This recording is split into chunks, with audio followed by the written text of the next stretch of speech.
सर्वधर्म स्वरूपाय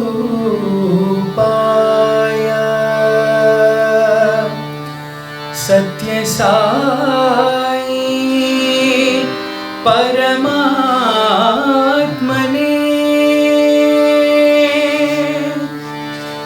शिरडी साई अवताराय साई शाय नमोस्तुते।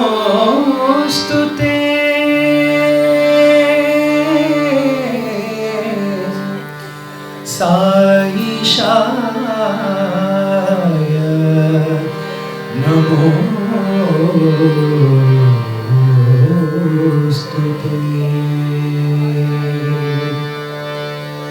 साई तेरे चरणों में कोटि प्रणाम।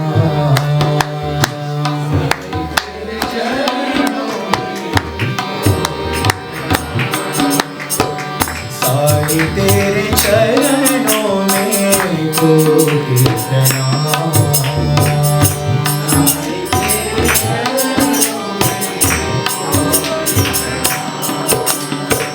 शरण में ले लो साई प्रभु।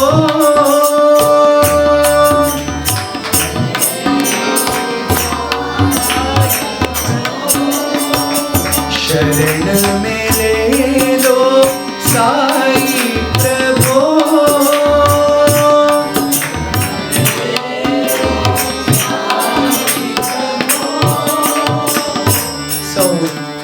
शरण में ले लो साई प्रभु।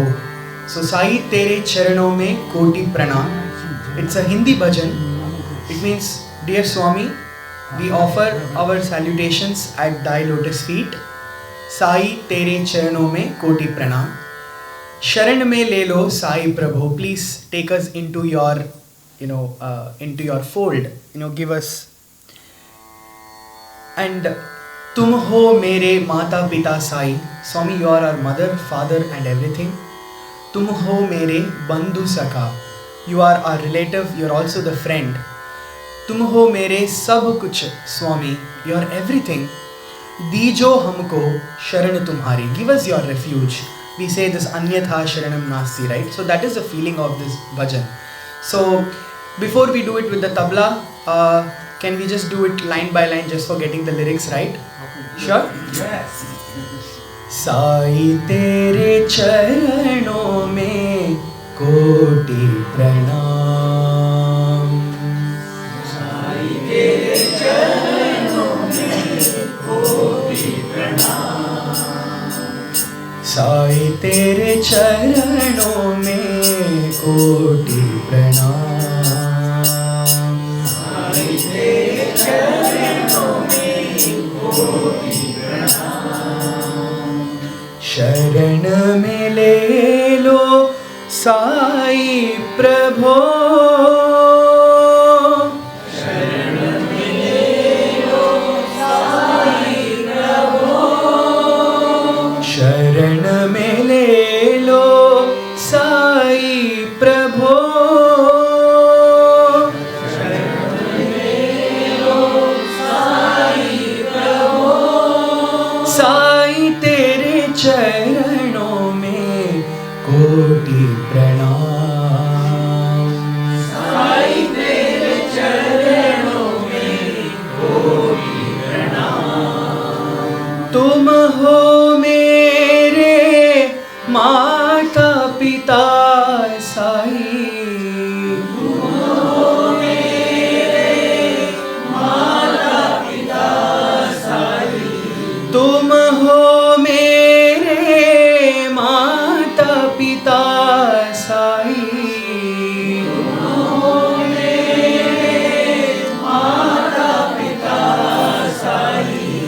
तुम हो मेरे बंधु सखा,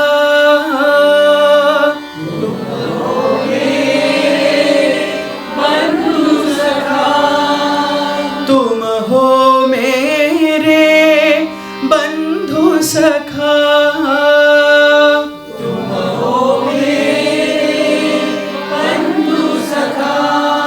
तुम हो मेरे सब कुछ स्वामी, तुम हो मेरे सब कुछ स्वामी, तुम हो मेरे सब कुछ साई, तुम हो मेरे सब कुछ साई, दीजो हमको शरण तुम्हारी,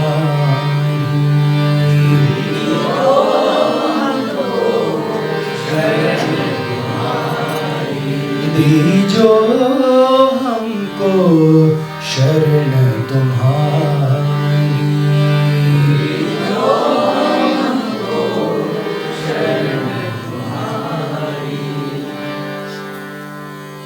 we'll do this bhajan with the beat now. Okay. Sai तेरे चरणों में कोटि प्रणाम, साई तेरे चरणों में कोटि प्रणाम, शरण में ले लो साई प्रभो,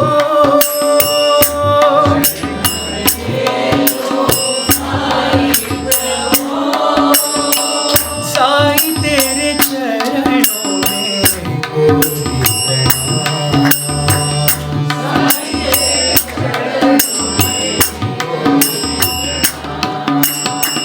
तुम हो मेरे माता पिता साई,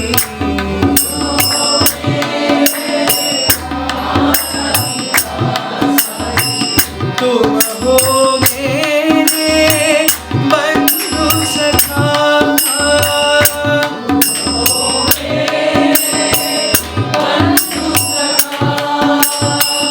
तुम हो मेरे सब कुछ साई,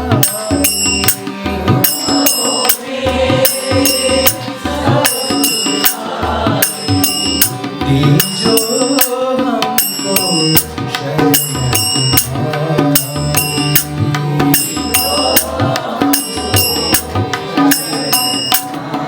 तुम्हारी, दीजो हमको शरण तुम्हारी,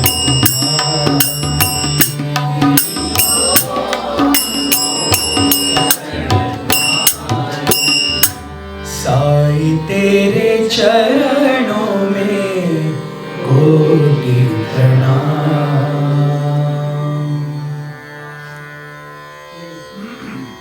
This bhajan can be sung just as a bhajan, but at the same time can be done as a conversation, right?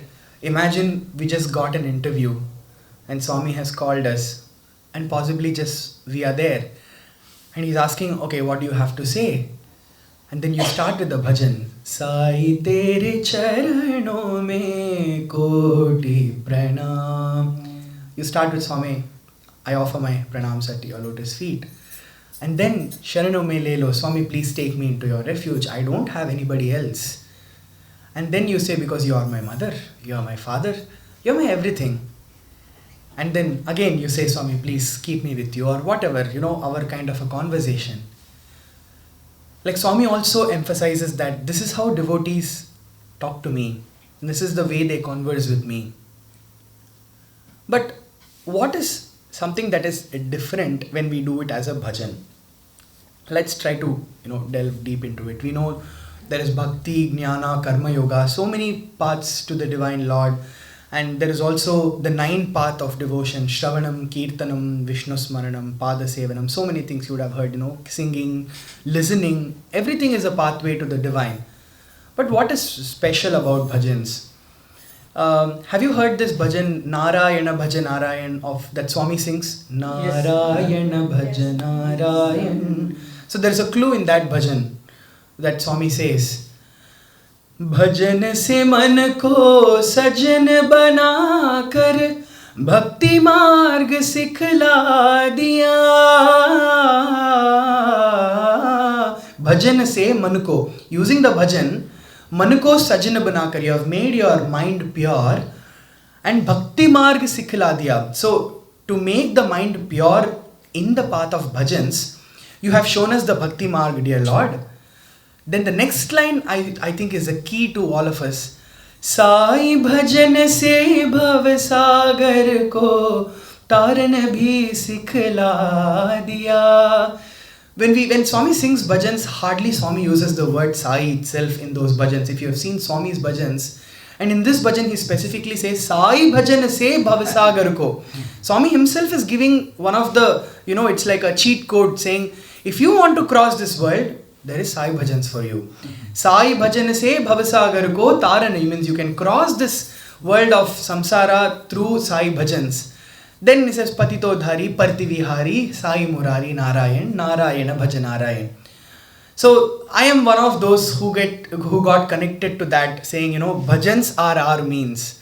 Like definitely seva, but somehow, for depending on each of us, Swami has given us multiple avenues to connect to him. And some of us can do everything, but like I'm more of a bhajan singer. I do service, but I like to do bhajans. For some, Swami's discourses, study circles, understanding. But through the Sai Center and the system like that, everybody gets to do all of these. And that is again a blessing of Swami, right? We get to, have a study circle session where we get to think about Swami's works or sacred texts and things like that. And on the other hand, we also get to do seva. So today the focus would be mostly on bhajans and namasmaranam. So Sai bhajan se bhavasagar ko. So taking that as a cue, if we want to go ahead by using Sai bhajans as our path of sadhana. What is bhajan in the first place? Like oneness, bhaja means chanting the name, is possibly the Sanskrit derivative, and many would explain that. But Swami has a very different meaning for bhajan, like definition for bhajan. One is bha plus jan, just split these words, and Swami says there are two ways of looking at this bha plus jan. The first is bhava plus jan. Bhava, that is the feeling, right? The feeling and or the offering, the sense of collective, and then jan, people coming together. And then the second one is bhakti and people coming together. So the jan is like a crucial part of it. So there are two ways you can, and other ways also Bhagavan and jan. Bhajan is also a place where the Lord and his devotees come together.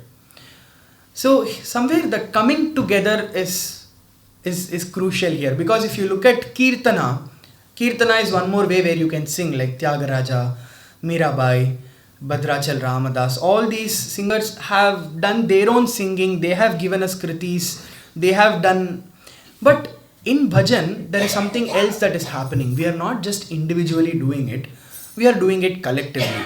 So there is something that is collectively happening, and here is where again Swami gives some wonderful examples of what is the power of the collective.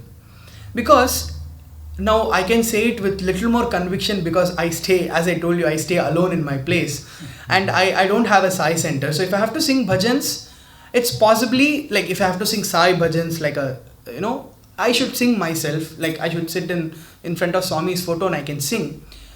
But I find it difficult to get that kind of a connection, or get that kind beyond a few minutes or beyond a few seconds maybe, or sometimes even that is not possible. Whereas when we sit in a group, somewhere you feel refreshed, we feel peaceful. So there is some effect of us coming together rather than just sitting and singing. I might be a singer trained with musical prowess for 20 years. Possibly somebody might say you are the best singer in the world. But if I am unable to connect to the source individually, there is no point in that becoming a way of our offering, right? So somewhere the collective makes the difference. And Swami gives a very nice analogy here. He talks about a headlight analogy. So let's say we are all on a road trip. And then we want to leave early in the morning at like 5 o'clock or before that, and it's very dark. So if I have to go on a solo road trip, now firstly I might be a little scared. Secondly, if there is any malfunction in my headlight or any of the problems I have with my vehicle, it's going to be an issue because I won't be able to go past in my journey that I've planned. Whereas imagine if 15 of us or 20 of us are going on the drive together. We have planned the drive together. Even if one or two guys have headlight problems or any other problems, it doesn't matter because the light of others will illumine your path. So in some sense, our idiosyncrasies, our small faults and follies get covered up when we offer as a group, right? I'm not too sure how much this has happened. Like when we want to go and ask the school principal or something, like something you want to get it done, or you want to go to the dean or a HOD, you don't go individually. If you want something to be addressed, you would possibly go as a group, right? This is something what is happening with us as well. We have individual problems, but everybody has it facing in their own way. Everybody has something, like at least we want peace, at least we want tranquility, at least we want that one hour of some re-energizing that makes you free for the rest of the 1 week or 1 month or how many ever days. And so that the probability of being heard when you go in a group is more than the probability of you being heard and something being acted on when you go individually.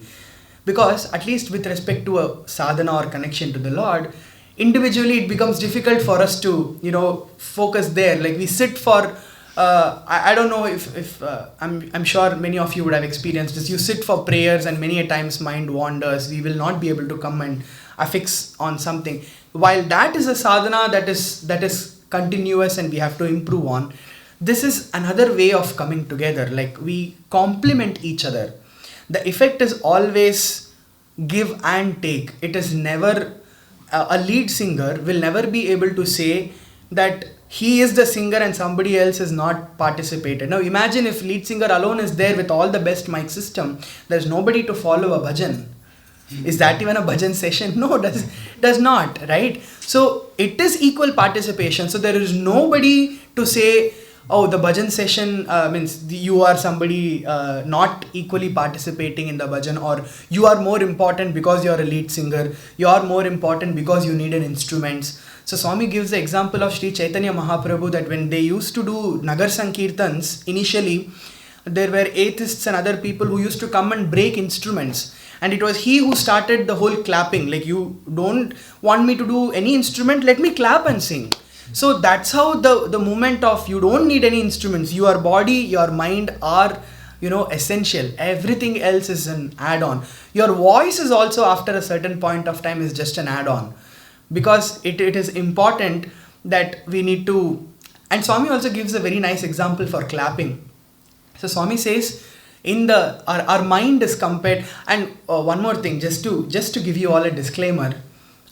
Again, I don't want to emphasize that I am very young, but I have no authority to be able to talk or to teach somebody about bhajans. I am neither qualified nor am I good at it. All that I'm doing is trying to just say or give in a format whatever Swami has already described through his discourses and other materials. That's all. So I'm just presenting those to you possibly, and so please feel free to stop me or discuss, and if you have any points to add. And so I'm not trying to lecture anybody. I don't think I'll ever be able to go to that stage to tell somebody you do this kind of a thing. No.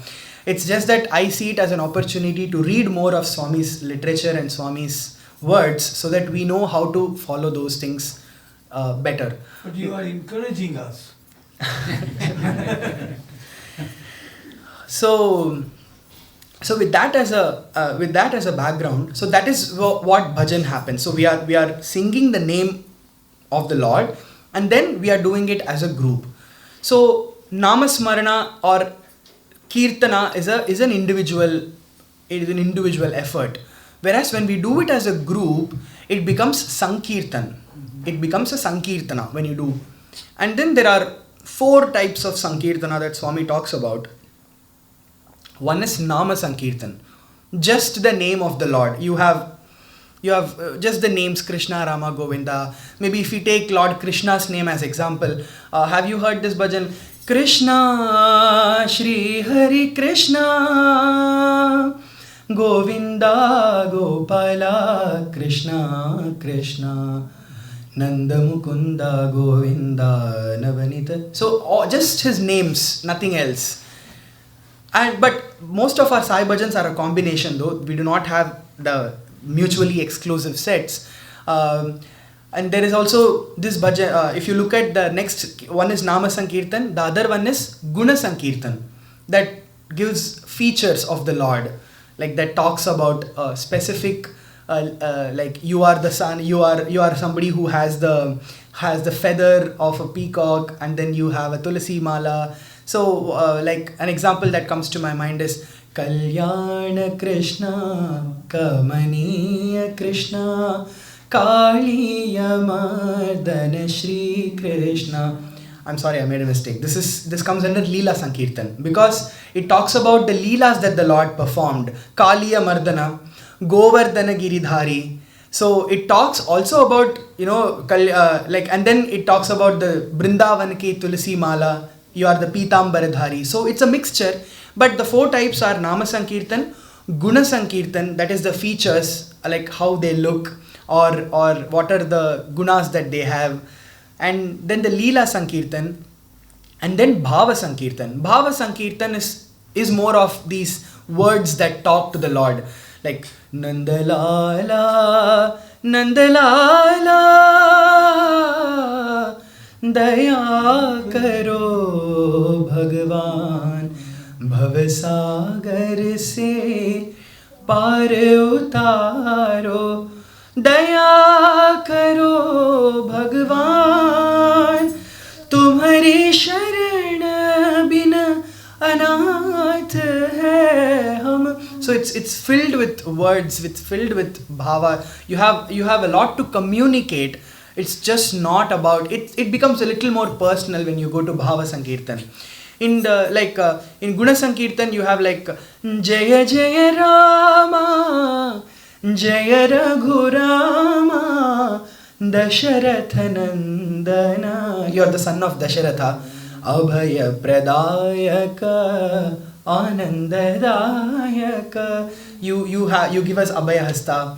And you are the beautiful one compared to the 3 worlds. Tribhuvana Mohana Sita Rama. You are married to Sita. All the features of the Lord that says is Guna Sankirtan.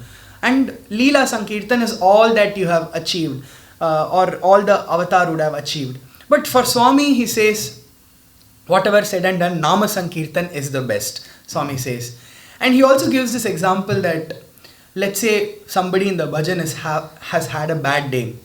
And then they came to bhajan just, to get some peace, or maybe they came to, have a conversation with Swami. Swami, why is everything not happening right to me? Why are you so unmerciful towards me? Things like that. And then someone else sings, Daya Sagara Karuna Kara. He sings, Swami, you are the most compassionate one. Someone sings. And then Swami says his whole connect goes off because he's already, a little agitated. And then someone else sings, Swami, to them you are Daya Sagara, not to me. Although it's a conversation, Swami said, just singing the name is good enough. And then taking a cue from what we discussed in the morning, Swami gives a mango example here. Is name better or is form better? It's always a big question. Like even I am trying to battle with that question. Is it name or form? And the logic that Swami gives is, let's say I give you the best mango, like means at hand, and say this is the tastiest mango ever existing. And Swami says the moment someone gives you that, you are into testing, is it really sweet? Is it, is there any infestation of some insect? You smell it, you want to see how it is. Rather, if I tell you, remember the last best mango that you ate, your mind is automatically actually into the mango that last you ate, that you really loved it, and then possibly your salivary glands are already secreting the salivary amylase, if I'm right. Yeah. Okay.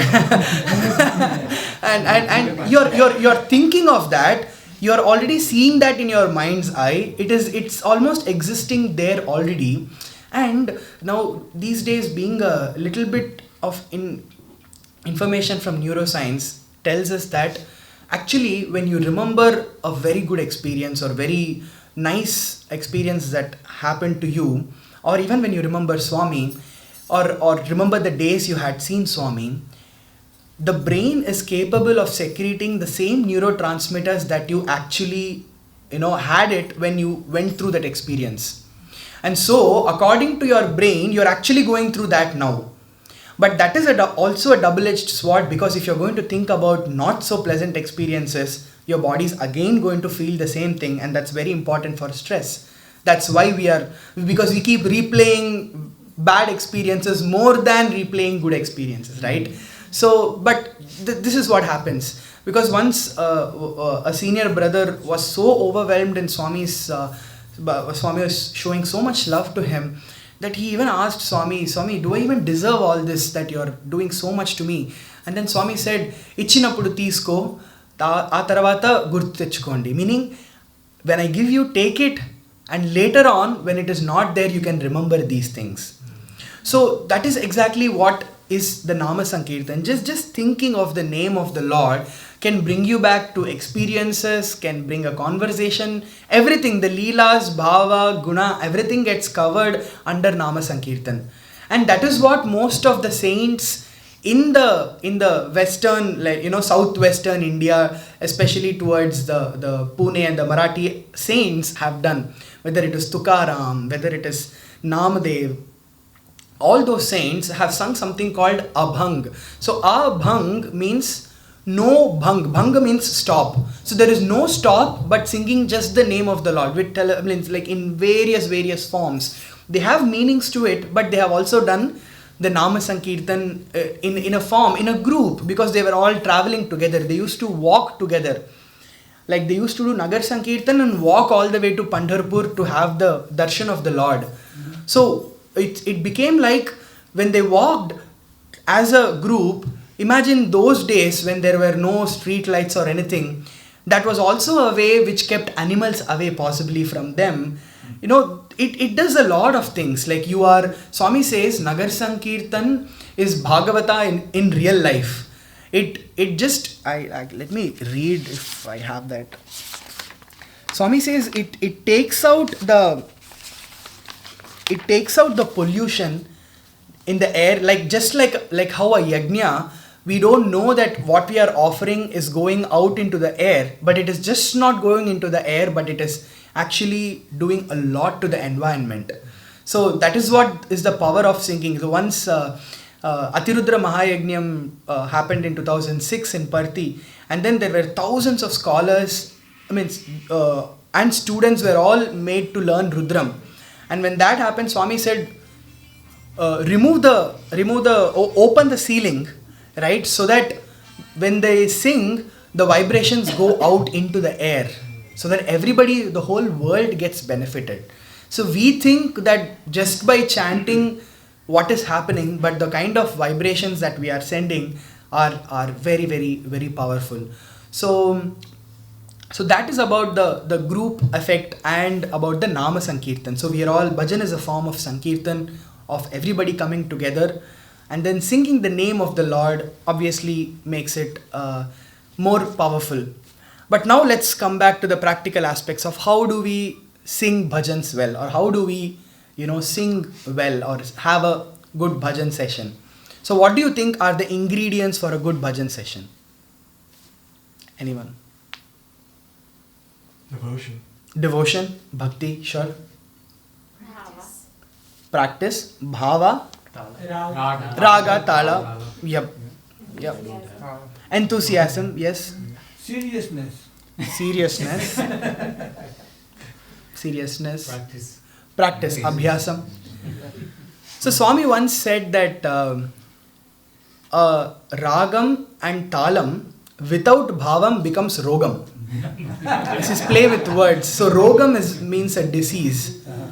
So bhavam is very important. Ragam and talam are definitely important, but without bhavam, Swami says it's like uppuleni pappu. In Telugu, Swami says it's you have cooked food but you have not added salt in it. It's like that, right? So bhava is very, very important. Raga and tala are also important definitely because that gives us a standard way, because it is singing, there is some standard of, so we will come to the singing part of the Desha Kala Paristhiti and how to make ourselves sing better. But even to just learn and sing bhajans, obviously we need to know firstly the lyrics of our bhajans, right? First knowing the lyrics of bhajans is very, very important. So there used to be a very senior singer. He used to write lyrics and come and then see it while singing. And Swami used to not like that at all. Like Swami said, no, I don't want any of my students to be singing like that. You better know the bhajans beforehand. In fact, Swami said a bhajan has to be sung a certain number of times, practiced a certain number of times. Have you heard? 100 times. Yeah. So he did it himself. And do you know the split of it? I even just made a note of how do we make the split. So the 100 is not just for the number 100. Swami says the first 25 times are for your lyrics to go like memorize completely. It's like by heart. So that even during sleep, you don't forget the lyrics. So I'm going to take a small detour. So what was happening was we were putting up a bhajan workshop for the young adults in Atlanta. And we were 3 young adults who were discussing to put up this program of how to sing bhajans and how to improve bhavam during bhajans. So this workshop meetings we had every week, like 2 Zoom sessions to put the material together. And then this particular part we planned, and then we said Swami talked about 100 bhajans, 100 times you have to practice, especially first 25 are for lyrics, and lyrics are very important. And that's when I pitched in to say, see brother, I understood the importance of lyrics all the more in Prashanthi Nilayam when we started singing solo during COVID. So during the COVID-19 pandemic, due to social distancing, till then and even now they sing in pairs, like 2 singers sing together to give more singers chances for bhajan. So 2 singers sing always together. But during the COVID it became like we started singing alone. So that's when you realize that oh my god, sometimes lyrics we blank out, or sometimes if emotion overpowers, like, or if you're so much into the emotion, sometimes you blank out, or if you're so much, that's whatever. So I found it very, very difficult to sing, and I was mentioning this point. And during then, some of our singer brothers, they forgot lines. Like they used to forget lines on the mic, and then some of us had to pitch in, like and just help them. So I was very overconfident that I can never forget a line. I've never forgotten a line. I never. And I'm like, why are these guys so, careless, and all that thought was going on. And then one particular day, I was singing this bhajan, Anupama Sundara Nanda Kishora Brindavana Ghanashyam. So now Brindavana Ghanashyam I was about to sing and I blanked in Mandir. So that instead of Ghanashyam, I just sang Sanchara. Like I sang something, Vrindavana Sanchara. But as I got that thought, as I was singing that, I knew that Swami is teaching me a lesson that you are not invincible. Like you can forget. I literally lost. It was so close that I couldn't ask anybody what's that word, because it's in the middle of the line that I forget that word. So I learned the lesson, and the brothers were very, very graceful that in their follow they sang the right word. And then I understood that okay, I made this mistake. Now I am narrating this to the group of brothers who are from the US. This brother is from Raleigh Sai Center. And he was also telling, brother, you forgot just one word, that's okay. But there are some who forget lines. And so they absolutely blank out. So that's not right. He said, and we just laughed about it and we finished. Now that weekend he went to Sai Center. He went and sang this bhajan. And he literally forgot one whole stanza, meaning like the three lines of it. They had the line projected there, and basically he sang three other lines which are not projected. He tried to sing and he forgot. He completely forgot, and then he was like, Swami, sorry. And because after that he came back to our meeting and he was telling this, see brother, taking cue from what you said, I also made this comment, and then Swami is, trying to show me that you can forget 3 lines at a time, right? So this is like very, very fascinating because it just happened not even 6 months back. So that made me realize that lyrics are like very, very important, and somehow we should put efforts to understand, to first know the lyrics right, and possibly the pronunciation. Lyrics and pronunciation, how do we pronounce it? Like sometimes because if you are, some of you, if you are familiar, for example, Gada is the Gada, like Gada Padmadhari for Vishnu, it's a mace. But if you actually talk about Gadha, that's a donkey. Right? So that is a possible mistake. Like we should ensure that the language is given a little bit of importance. So there is this bhajan like Jaya Nanda Lala Jai Jai Gopala Mohan Murat Sai Gopala. So Murat is basically the word for Murti. It's a form, Mohan Murat, a beautiful face. But a South Indian sometimes who doesn't know anything sings Mohan Murak Sai Gopal. It completely, Murak is meaning it's like a cowardice, stupid kind. So those will, it's an antithesis to what you want to sing, right? So pronunciations sometimes, especially for Sanskrit and language based bhajans, pronunciations would be very important. And then if possible, knowing the meanings of the words. Mm-hmm. Do we know the meanings of the words? Like, what is the meaning of Sai Baba? Divine Mother and Father. Divine Mother and Father. What is the meaning of Hara? Hara? No. Shiva. It's name of Shiva, correct, but what is the meaning? Hara means to take away. Okay. Closer to what I thought I know. It's a destroyer of sins or destroyer of enemies. Hara and Hari mean kind of meaning the same thing. He destroys all the obstacles or destroys. So these are some words that we sing every day, like Rama. What is the meaning of Rama? Ramyati iti Rama. So Rama is one who like similar to Krishna. Rama also means Krishna is Karshati iti Krishna. He attracts, or Krishyati iti Krishna. Rama also has, Swami says, has very, very important significance. Swami says, Ra, like do you know the Ashtakshari mantra Om Namo Narayanaya? Right? It's called Ashtakshari because Namo Narayanaya. Like those are the 8 words, 8 aksharas, syllables. In that, if you remove Ra, it becomes Om Namo Na Ayanaya, meaning the one without eyes. So that is an anti, like, so that becomes like the Bija Shabda, like that is the most powerful. If you remove the Ra, it becomes opposite of what you intended to. Similarly, Shiva means auspiciousness. Shiva, the word Shiva means auspiciousness.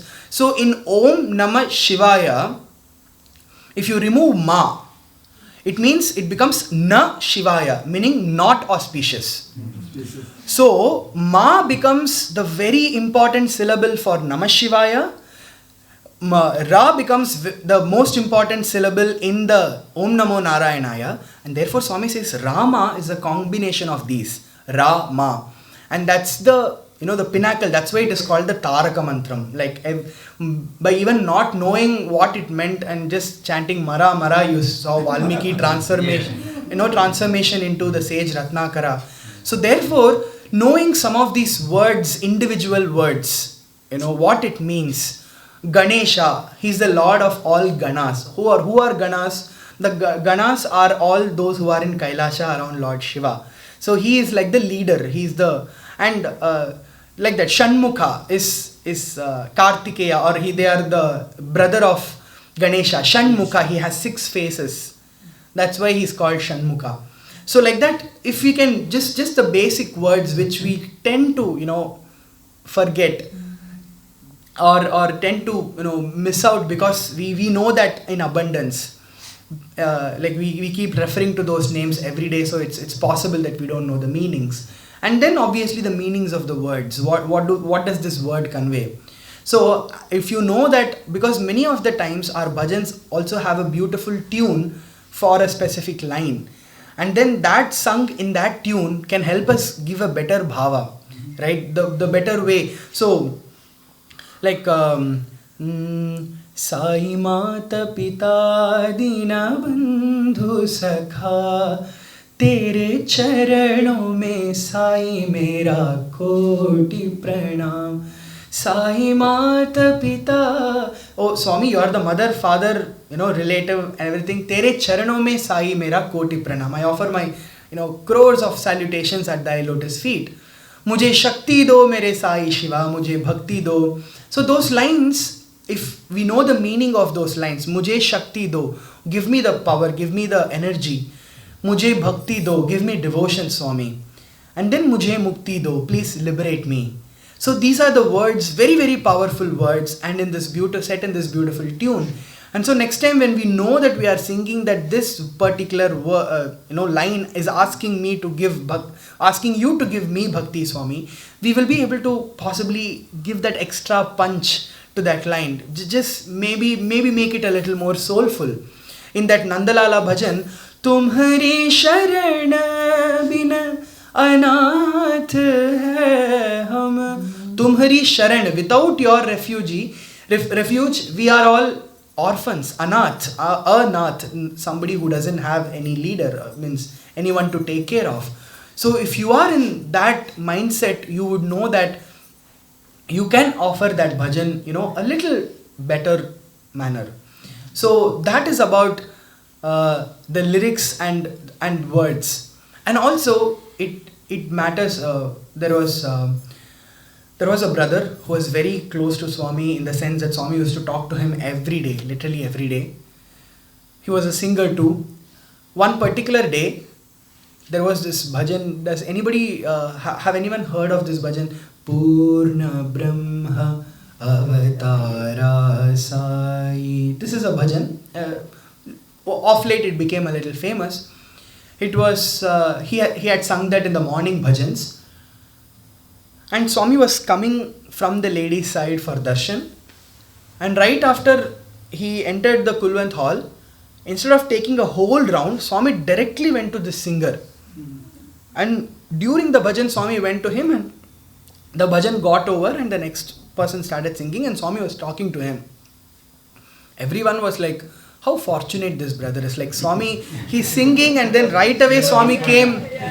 And right away Swami came to him, and Swami told him, if you sing these kind again, I will throw you out of bhajan group. So what had happened was, this bhajan was new by then. It was not yet known to others. So Swami was telling him that when he was entering and when he saw the general public, nobody was following that bhajan because they did not know. So Swami says, you be the best of singers. You be the best of musicians. If they don't know your bhajan, it's not a bhajan session. There is no point in us singing a bhajan to show. So that's why in Parthi Bhajan Group we started following this as, okay, when we start, if a new bhajan has to be introduced, during Swami's physical presence too, first it would be sung in college hostel and college prayer hall multiple times, so that students are aware of that bhajan. And then it's spread, like people start sending over, so that there is somebody to follow, to support. And then once you know that most or many at least in the group know the bhajan, then you introduce it and Swami keeps referring to simple bhajans. When you are in a musical community, it's a very different thing. So I had been to IIT Kanpur during my Ph.D. for about 2 months, and IIT Kanpur's Sai Center, the Samiti had like 4 of us or 5 of us, and I came from Parthi, so without me it would be just like 3 or 4 of them. And now I cannot say I'm coming from Prashanthi Nilayam, I have 10 years of Carnatic music experience and I start singing a very complicated bhajan. It wouldn't be a bhajan session at all. And we mostly sang only 4-line bhajans during that session. But I felt so happy and so relieved, because I didn't have to stress out on, okay, musically how is it coming? Am I singing the curve right? Am I giving a variation that is perfect? No, there were no instrumental players. So all of us were just clapping and singing. And mostly we sang only like 4-line bhajans or 5-line bhajans, and mostly Namavali bhajans. So depending on the group, depending on who, because Swami says, right, it's Kalasi Melasi Perugudam, Kalasi Melasi Tirugudam. So let everyone grow together, let everyone hold each other's hands and walk together. And that is one way in which even as a hostel member we learnt music. It's not because I got trained in music specifically. No, what happens is, your seniors are there to teach you. There is somebody in the hostel who would say, hey, come, let's meet up, let's do this practice together. So even in bhajan group, sometimes if a singer is not doing very well, they would be like, hey, let's start practicing together. Let's do that together.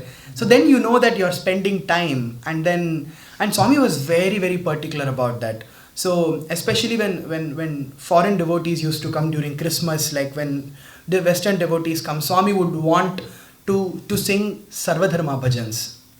More, so now it is a mandate in Parthi that every session, at least one Sarvadharma bhajan is there, morning and evening. Because when we talk about Swami catering to all religions, we should ensure that we sing that and we show that the bhajans which represent all religions are a part of an every Swami bhajan session.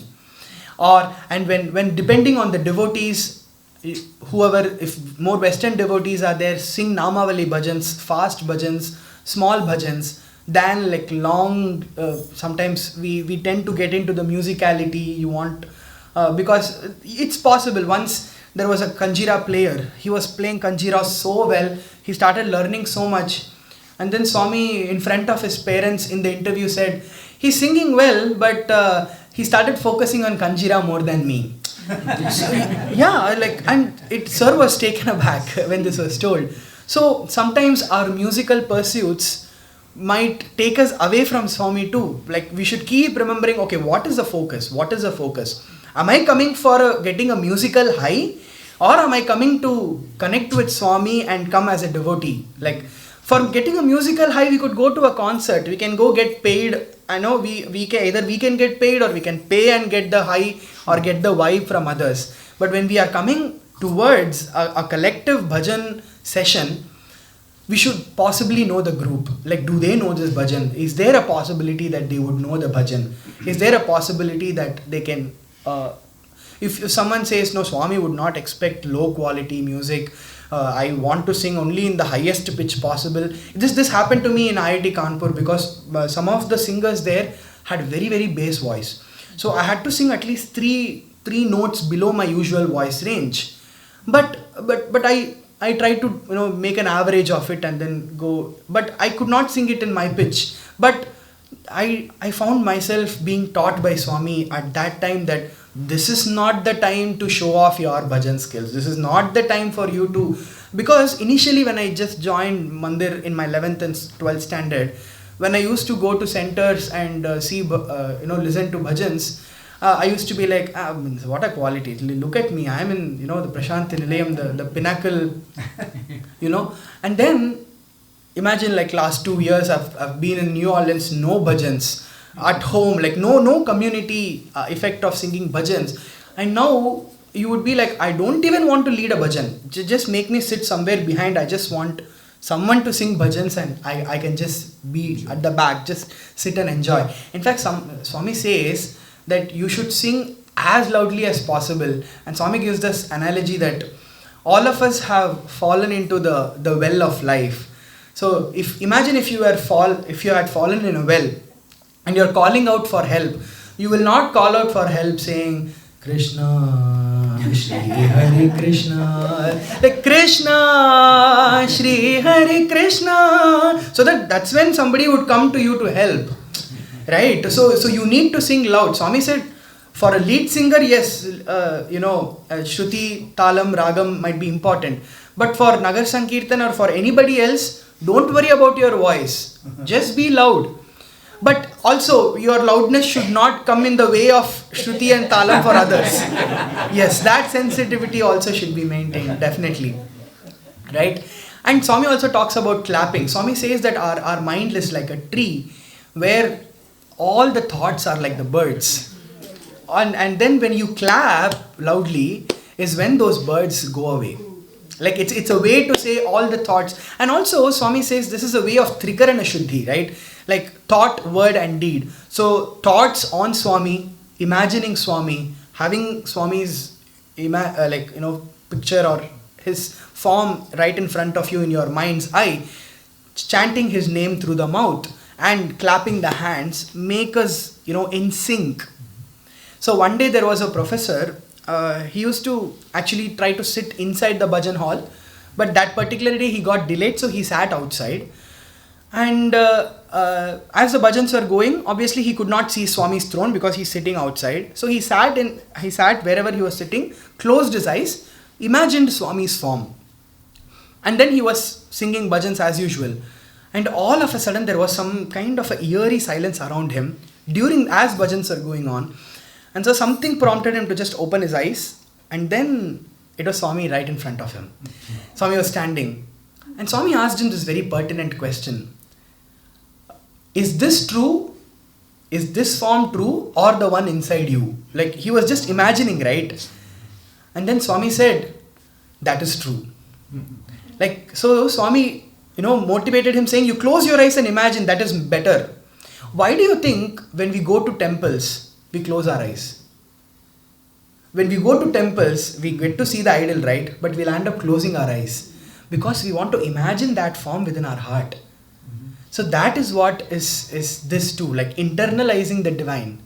And then while we are internalizing the divine, we are also singing the name and we are using our hands as a tool to be on beat and see, sometimes I know that someone might clap very loud. No, it doesn't mean you should disrupt the whole session through your clapping, but being mindful and making an effort to just put your hands together, it will also give the rhythm, it will also make us active.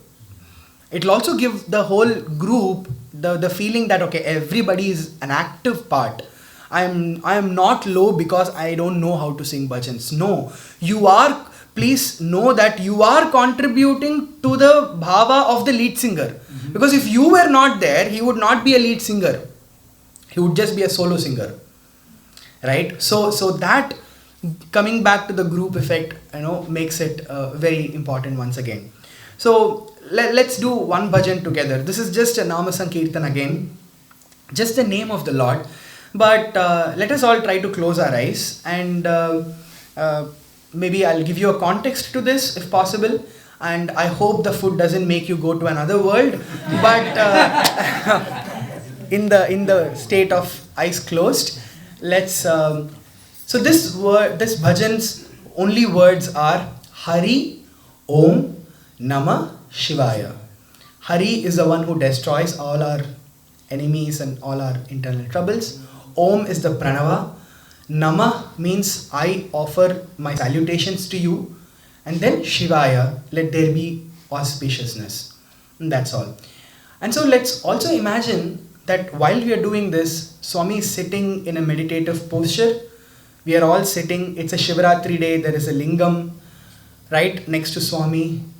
on the table and he's just seated and he's enjoying bhajans.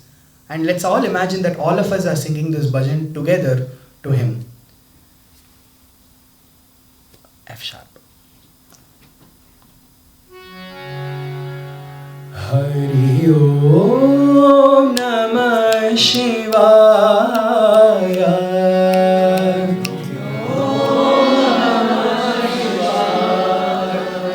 Hari Om Namah Shivaya.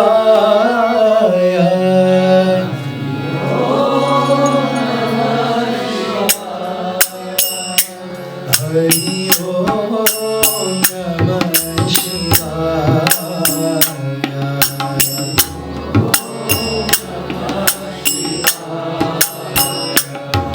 Hari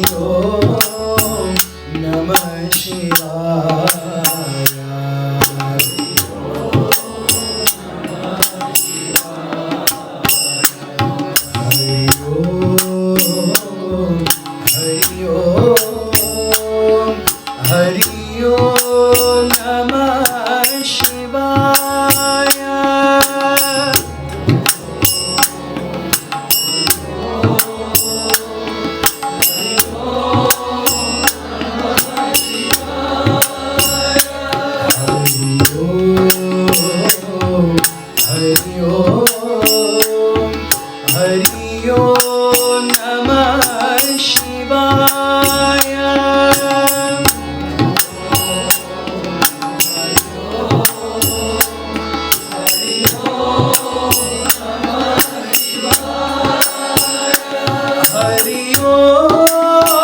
Shivaya.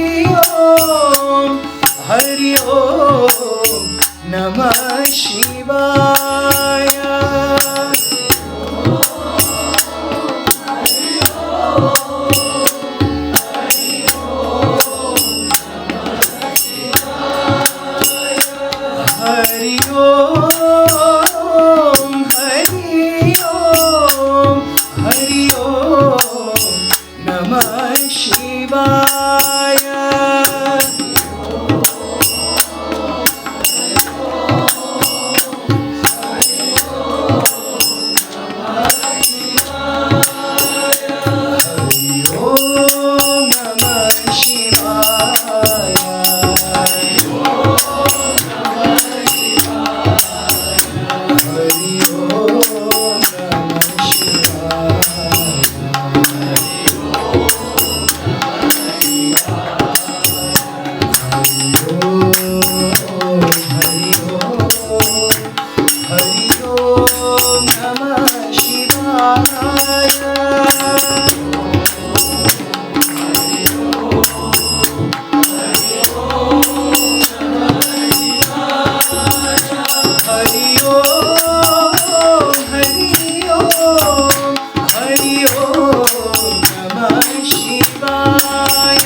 So there are a few points about the center, and like not just the center, like how do we make ourselves get prepared for a bhajan session. Like one we thought was about the 100 times practice.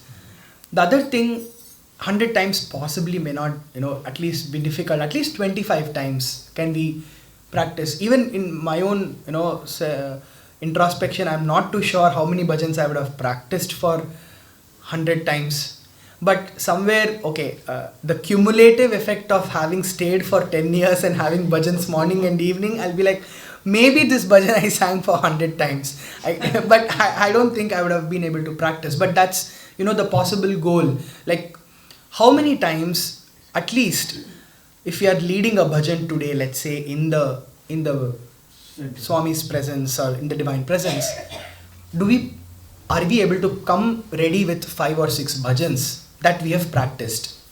So in Prashanthi Bhajan Group for students, they would say, have 1 or 8 bhajans in your list that through and through, like nobody can question you about that. You should have those many bhajans in your list, like 1 or 8, possibly you should have practiced them like 100 times if possible. No mistake in tune, no mistake in anything, you should be able to deliver those bhajans. But that is also because every day so many uncertain things would happen in Parthi, and Swami would stay for a longer time and things like that. Whereas here in a center setting, we have weekly ones, like 1 hour a week, right? So if you know that you might want to sing this bhajan, are you able to spend like 10 minutes or 15 minutes just to practice that bhajan twice or thrice and come? If it is possible, practice with a beat or having shruti. I'm not too sure if you are able to have harmonium every weekend. Is it possible to have? It might not be possible. So, but even without the tanpura or shruti or accompaniment like that, can we practice the bhajan at least with the beat and the tune of the bhajan? So if you think you may not know if you're singing it right or no, you can send a voice recording to somebody who knows and asks, is this the tune? Is this roughly the tune? And then repeat it, practice, even repeatedly practicing like 10 bhajans or 15 bhajans. And singing 1 bhajan a week will make it like 15 weeks, which is about 4 months, right? Possibly 4 months to 5 months time. So you wouldn't be repeating a bhajan in 5 months time. So even knowing at least 15 to 20 bhajans and just using those bhajans to lead in a center would really take care of you for a few years, like until you learn, or maybe make it a cumulative effect to learn new bhajans. Now there are bhajan tutors that are coming in and so many things, right? Because it becomes important that when we are coming, we are giving respect to that time of others also and of ours, because we are also here to get the blessings of Bhagwan. But at the same time, as a singer, Swami uses us to connect others to him through that process. So there was this singer who was fixing bhajan in the last moment, so he was not sure about the pitch of that bhajan. It was Swami's presence. Swami was sitting, and then somebody told him the bhajan, and then he wanted to check which pitch is that. So he kind of slightly bent back towards the harmonium and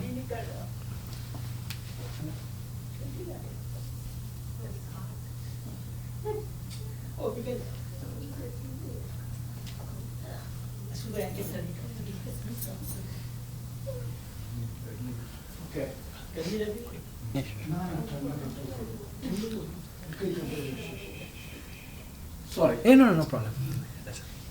So wanted to adjust the temperature. yeah, absolutely, sir. The door wasn't open. Oh, okay, that's why. So during that process, he bent down to listen to the shruti of the bhajan, and he wanted to tell that. And then when he bent down, Swami observed nothing happened during the bhajan session, but after that he would not sing for like next 6 months or so. So Swami wanted that discipline during the bhajan session, that you don't move around, you don't see things, like you don't fix the bhajan then and there. If it's a last moment importance, minimal movement, like that's what some of our teachers used to train us to, saying minimal movement, minimal hush hush during, like, passing books, because for us sometimes in Swami's presence we had to sing bhajans for like 3 hours, so we wouldn't be able to have the whole list with us, right? So they would send us a book to write the bhajan. So our only duty would have been to just check, okay, this bhajan is sung, not sung, just write the bhajan and then give the book back.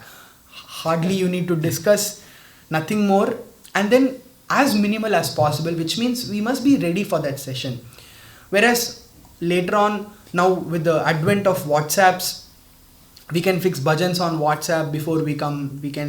We try to fix bhajans early and then see which singer is singing which bhajan, so that you are covering all speeds of bhajans if possible in a day, all lords, like all deities, not just more of Shiva, less of nothing, everything, having a Sarvadharma bhajan if possible, so that, because all of us are different as human beings, our tastes are different, so catering to all of us, having different beats of bhajans, having different genres of bhajans. If you see, some bhajans are very classical, some bhajans are very light, so if we could have that, if possible, the variety, and we discuss well. So how do we know that there is a variety? Only if we can discuss well ahead of time, if possible. So then that would make it, if somebody is taking the initiative of discussing, is it possible for us to cooperate with them and then see, okay, how best are we coming together, so that each one contributes like one drop to the whole pot that we are going to drink from. That's all. That's the whole point of making sure that we know the bhajans, and nothing wrong in singing simple bhajans. So generally, even as a initial singer in my graduate days, I used to feel offended if I get a fast bhajan. So I'm like, hey, it means, you should give me a second bhajan, right? Like I sing well.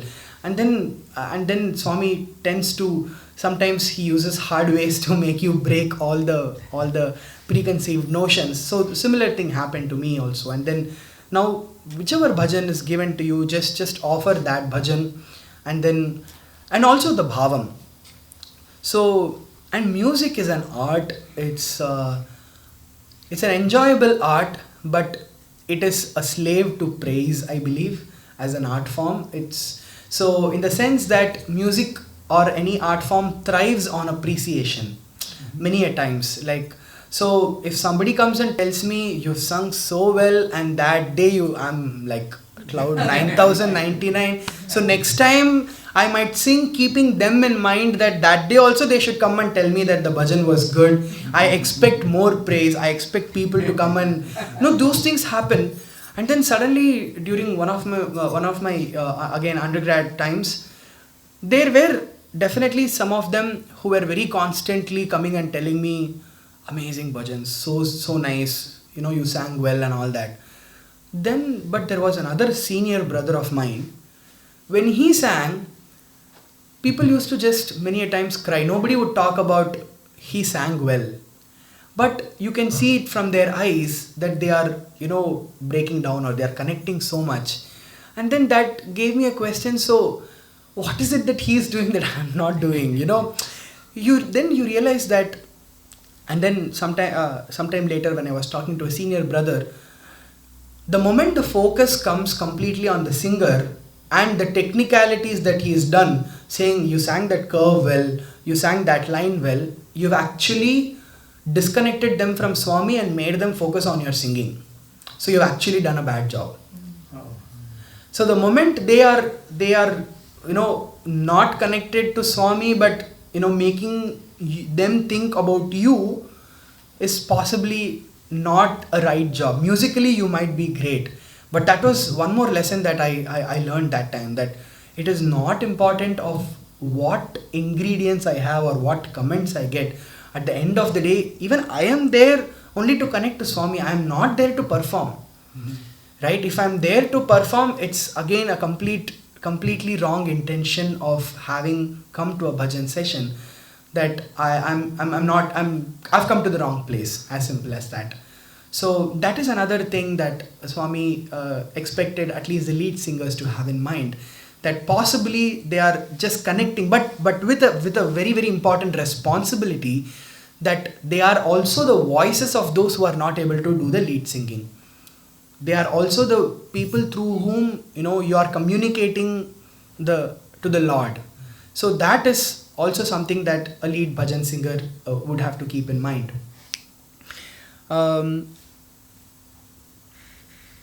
Music quality.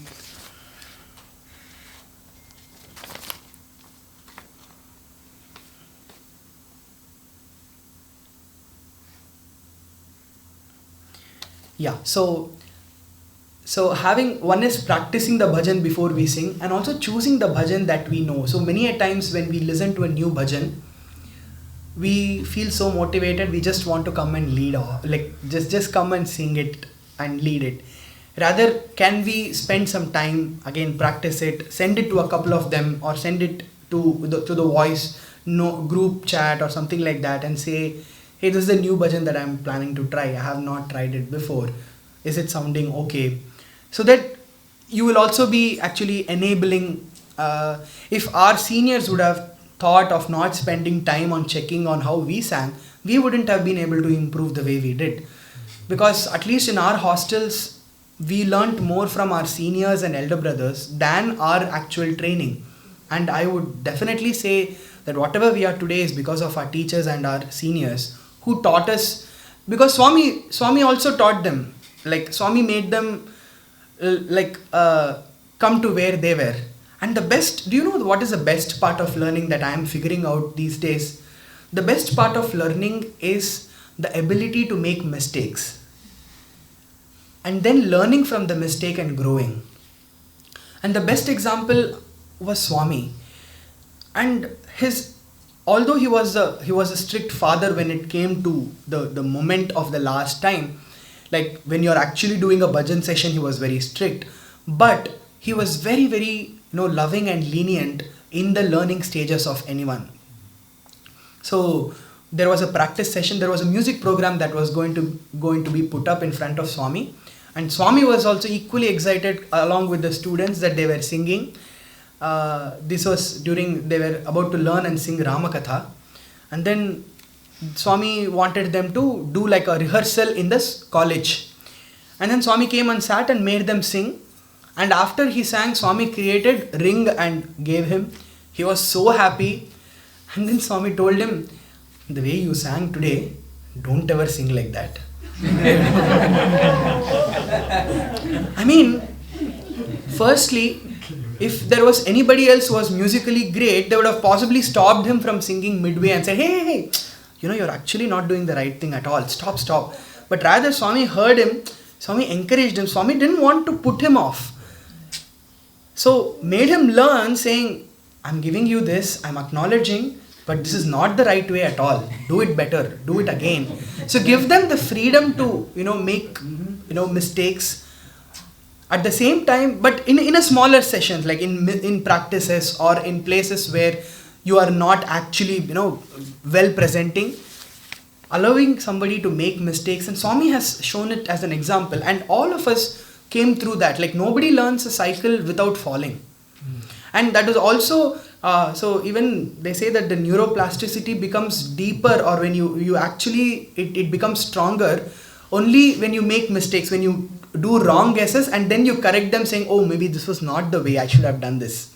So when you course correct yourself saying possibly this is the right thing, that is when it actually stays stronger to us. So our practices, and Anup Jalotaji, who's a musician, says that your practice should be so bad that somebody should think, is he singing or is he doing anything? But your presentations should be so perfect that people should think you are the best. So that should be the difference between practice and performance, or presentation in our case, because we are not performing. So as a practice, when you're doing abhyasam, you have to, hamper on your weak points. Like whatever you are weak at, do it bad again, do it bad once again, but improve. But when you're offering or when you're presenting, present only your best, right? So that is another way of trying to learn. So I just wanted to read a couple of things about that Swami has quoted. So this is when raindrops are soiled by the ground, they become undrinkable. So too the pure yearning for love, service and expansion for fulfillment is soiled by contact with selfish ends, with greed and envy, malice and hatred, lust and pride. It is soiled by one's egoistic reaction to blame or praise, loss or gain. It's not just about praise, but it's also about blame. Like somebody comes and says, you didn't sing it well. We are actually not in a position to receive that. We get offended. We don't want to sing once again. It's like, oh, you find fault with my singing? Okay, next time onwards I won't sing at all.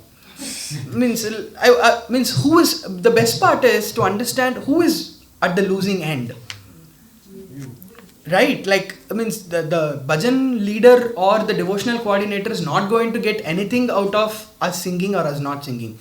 To that extent, Swami has nothing to benefit from us singing. Let's be, honest about that. So there was this senior brother in the bhajan group. It was 2010, the last ever big music program. And then for some reason, Swami did not give him the shield. And then he decided he would not sing after that. And then he was like, Swami, I'm singing for you, and if you didn't acknowledge me singing, I wouldn't sing. So the next 4 months he was sitting and following behind, but he was not leading bhajans. And then Swami was hospitalized, and one of the days, another elder got a dream about this brother. So in the dream, this brother, Swami and that elderly gentleman all were sitting, and then Swami came for darshan. And instead of talking to that brother, Swami asked this elderly gentleman, why is that guy not singing? And then, before even he could answer, I believe, Swami said, tell him that he is going to benefit if he sings bhajans. He is not singing bhajans for my benefit or my thing. It is for his good that he is singing bhajans. So all our sadhana, all that we are doing, let's be very, very particular that it's for our benefit, because many a times, at least in Parthi, sometimes there will be programs, or every day we go for bhajans. Sometimes you tend to think, oh my God, if I don't go today, what would happen? Maybe I need to go because I am important there, or but let's be clear that if not me today, somebody else would have done the satsang. The satsang and the mission would have happened with or without me. It is his blessing that I am a part of it. It is his blessing that on a bhajan session day, we are getting that bhajan. The same formula that Swami said, when you are given an opportunity, take it and keep it, so that when you don't have, you can be grateful about it. So every session that we get is a blessing from him. So we need to use that as a gift, as a blessing, and then use it for our growth, rather than feeling proud about it, saying, I got it because Swami knows that I am a great singer. Absolutely not. He can make us forget. I'm very sure you would have heard this experience where a brother who was prompting Swami, for when Swami apparently forgot bhajans, during the discourse, this brother was prompting, and then next day Swami asked him which bhajan you sang in the morning, and that brother forgot. He had absolutely no idea. He had blanked out. So then Swami was telling, what Ra, when I'm giving chances, you think that you are the one who's helping me. Just take the chances that I give and feel grateful for it. So sometimes we tend to forget when we repeatedly do, because there might be a possibility that we are just 4 lead singers or 5 lead singers at every time we come. And then you might feel, what if I leave? What if I goes to some other place? What would happen? Swami will definitely bring somebody else. Be sure about it, or the center will run as good as it was without you, with you, despite you, whatever. So, and it is something that I've seen in Parthi too, because Swami has made sure that there were a few bhajans that Swami used to repeatedly ask some singers to sing. And then there used to be some singers who Swami would say, sing this bhajan. But right when he's a student, Swami would pass the baton to somebody else, and somebody else would be that limited time favorite singer of Swami kind of a thing. Basically, Swami is giving chances to everyone and making him train. And so the brother who got chances a few years back is still there to notice that currently it's not my time, but Swami is, spending time and training somebody else. And so Swami is training you to understand that today you might be the front line singer. Tomorrow I can do anything to make sure that you don't even sit down, or you don't even, you have some throat problem, or you are not in the place, or anything can happen that we don't get an opportunity. So this is one logic that sir used to, one of the teachers used to tell us. Sing the bhajan in mandir as though this is the last time you're ever singing for Swami. And then if that is your bhajan, how would you feel? So that is one way of also looking at this whole thing. So I think with that I have covered whatever I thought was relevant for the bhajan sessions and singing of bhajans. I just thought we could end by singing a few bhajans, like in a medley format. But if there is anything specific that you Questions? yeah, if I'm not too sure I know the answers, but we can at least discuss if you. Can I ask you one? There is a new version that I just heard. And it goes, Jaya Devi Durga Gauri Shankari Pa. Can you sing that bhajan and explain each and every line for me, please? I love this bhajan, it's so beautiful. In fact, that bhajan she sang today morning. Who sang that? Nikhila sang that bhajan today morning. Madhurapuri Nilaye Oh, Meenakshi. Something similar but not the same. You know the bhajan? I know how to sing that bhajan, but I'm not too sure I know every word perfectly. Can you sing it though? Yeah. It is so beautiful. Yeah. Just- Okay. I practice over and over and over again, but So- I want to hear from you. Can we do like a lead and follow for that? Yeah. We'll do one speed of that bhajan. Yeah. Yeah, you might have to manage. D sharp.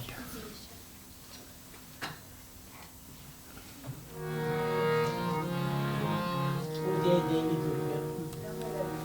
Jaya Devi Durga Gauri Shankari Parvati.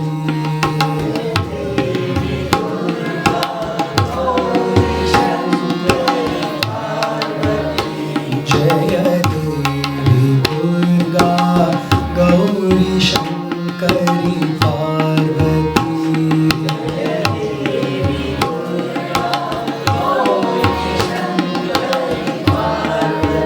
So you all know the words, right? Jaya Devi Durga Gauri Shankari Parvati. These are all the names of the goddess. Jaya means victory to you. Devi is again mother. Durga is another name of her form. Gauri is the wife of Shiva. Gauri, Shankari again is another name. Parvati, all are her names. Bhuvana Mohini. Bhuvana Mohini means she is the most beautiful in the world, in the universe. Bhuvana. Bhuvana Mohini. Lalita, Lakshmi, Kalavati. Again, all three are her names. Lalita Tripura Sundari is mother's name.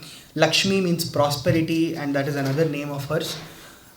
Then Lalita, Lakshmi, Kalavati. Kalavati is somebody who has all the 64 kalas they call. Kalas are art forms. So she is the goddess of all the art forms. Kamala Kamini Hari Narayani. So she is the one who sits on the lotus, and Hari Narayani, like she is the wife of Hari in the Lakshmi form. Bhagavati. Bhagavati is again, Bhagavan means the Lord in the Purusha, and Bhagavati is the feminine version. Veda Mata, mother of the Vedas. Veda Mata, Vidya Daini, the one who gives us education. Bharati. So Bharati is another name for Saraswati. Saraswati. So then Hamsa Vahini, again one who's sitting on the swan. Hamsa Vahini. Veena Pani. Pani is hands. Veena, the one who has Veena in her hands. Hamsa Vahini, Veena Pani, Saraswati. So basically you're starting like a puzzle saying she's the Lord with all these features, guess who she is. And then the last word says Saraswati. She is Saraswati. So Bharati also means somebody, the specific to Vak Shuddhi, Bharati. Like she makes us speak. The mother of speech is Bharati. Bhagavati Bharati. So yeah, this is the best that I could get with respect to meaning. Yeah. I feel like the first two stanzas for Durga, Two are for Lakshmi and two are for Saraswati. Yeah, so it's basically the first line for every goddess is like a puzzle, giving the name last, like Jaya Devi Durga Gauri Shankari Parvati Bhuvana Mohini Lalita Lakshmi Kalavati. Then Kamala Kamini Harinarayani Bhagavati Vedamata Vidyadayini Bharati. Then Hamsavahini, so Saraswati and Lakshmi. Yes, all the attributes, all the three, all the attributes of the attributes.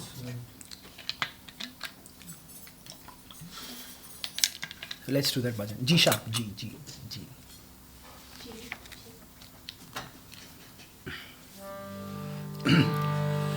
Jaya Devi Durga Gauri Shankari Parvati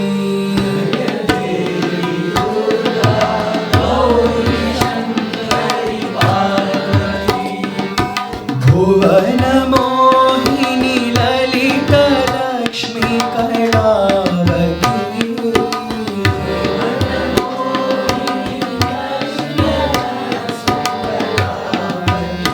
Jaya Devi Durga Gauri Shankari Parvati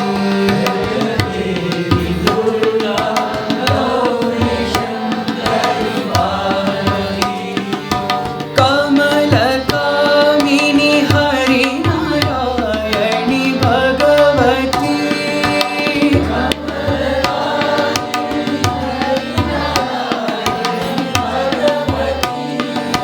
Kamala Kamini Harinarayani Bhagavati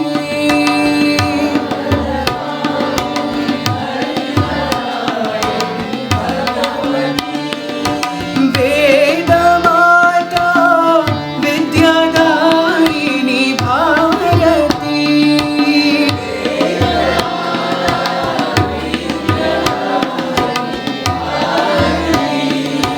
Vedamata Vidyadayini Bharati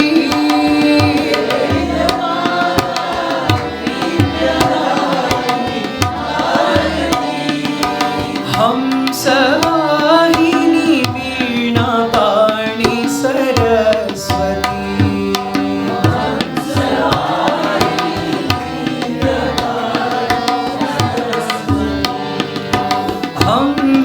Hamsavahini Veena Pani Saraswati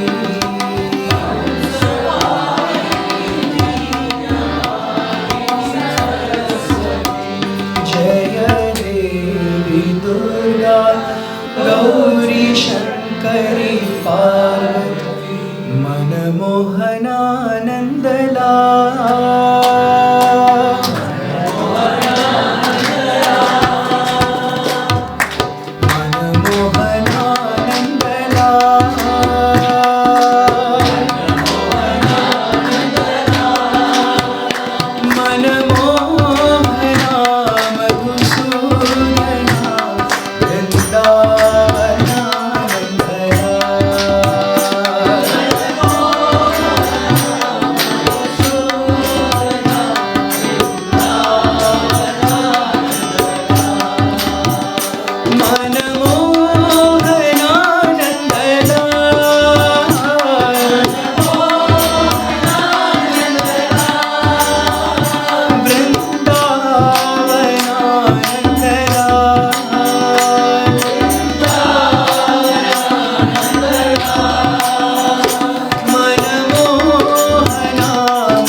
1.5. Yeah. It became 1. No, it's okay. Okay. This is one. C sharp. Yeah, C sharp.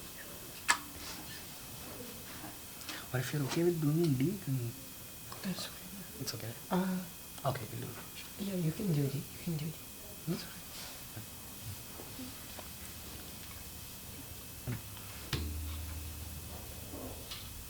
D, D, D. D. Yeah. D. You have the list for Bhajan Meli, right? Yeah. Okay.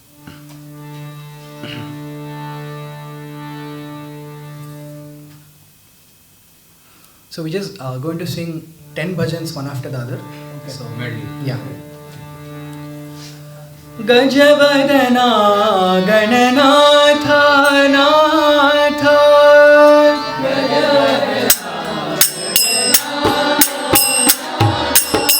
Gauri Varakanana Gunalaya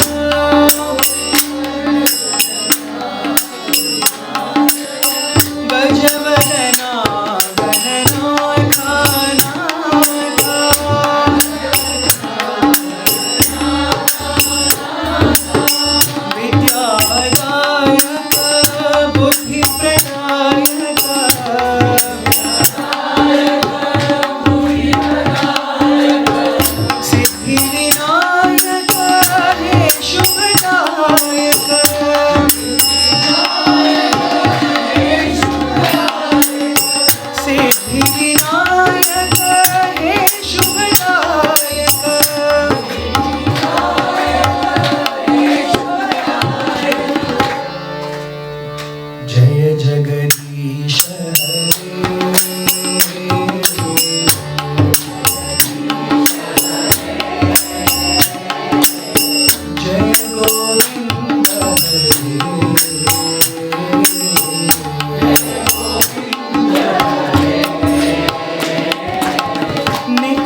अखंडनाथा आनंद रूपा वेंकटेश साई वेंकटेश वेंकटेश साई वेंकटेश वेंकटेश साई वेंकटेश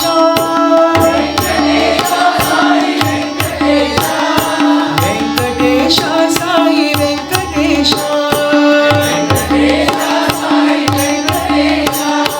बालाजी गोविंद साईश्वरा बालाजी गोविंद साईश्वरा बालाजी गोविंद साईश्वरा बालाजी गोविंद साईश्वरा बालाजी गोविंद साईश्वरा बालाजी गोविंद साईश्वरा जगदीश हरे जय हो जगदीश हरे जय हो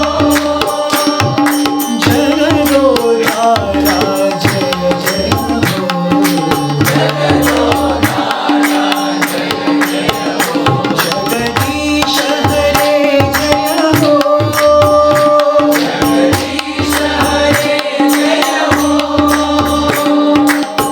अल्लाह येशु नानक साई अल्लाह येशु नानक साई अंतर्यामी बुद्ध महावीर सौराष्ट्र सर्वधर्म प्रिय देवा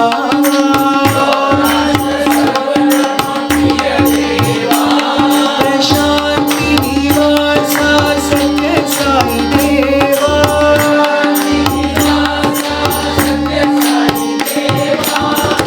जय हो जय हो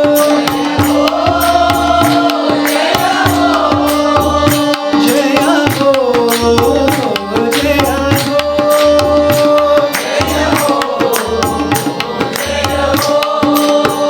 जय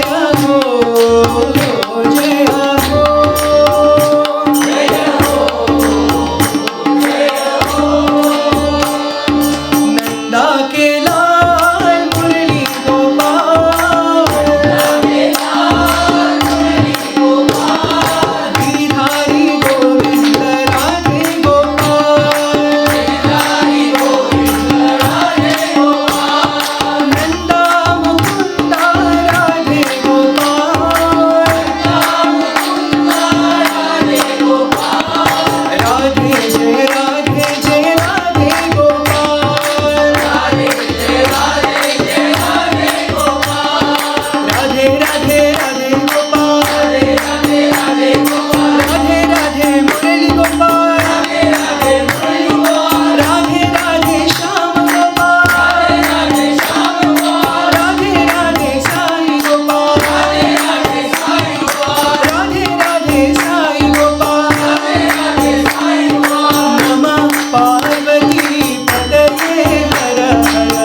नारायण श्याम